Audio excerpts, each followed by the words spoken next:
নমস্কার। লুকোচুরি লিখেছেন কবিগুরু রবীন্দ্রনাথ ঠাকুর।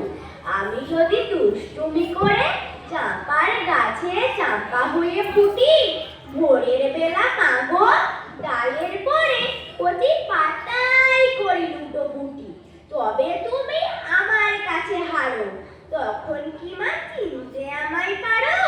তুমি ডাকো খোকা কোথায় রে, আমি শুধু হাসি চুপটি করে।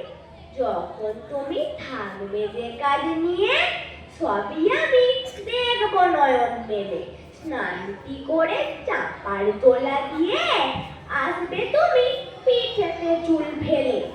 এখান দিয়ে পুজোর ঘরে যাবে, দূরের থেকে ফুলের গন্ধ পাবে। তখন তুমি বুঝতে পারবে না সে তোমার খোকার গায়ের গন্ধ আসে।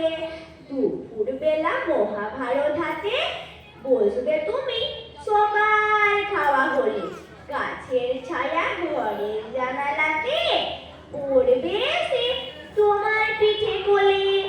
আমি আমার ছোট্ট ছায়াখানি দোলাবো তোর বইয়ের পরে আনি, তখন তুমি বুঝতে পারবে না সে তোমার চোখে খোকার ছায়া ভাসে।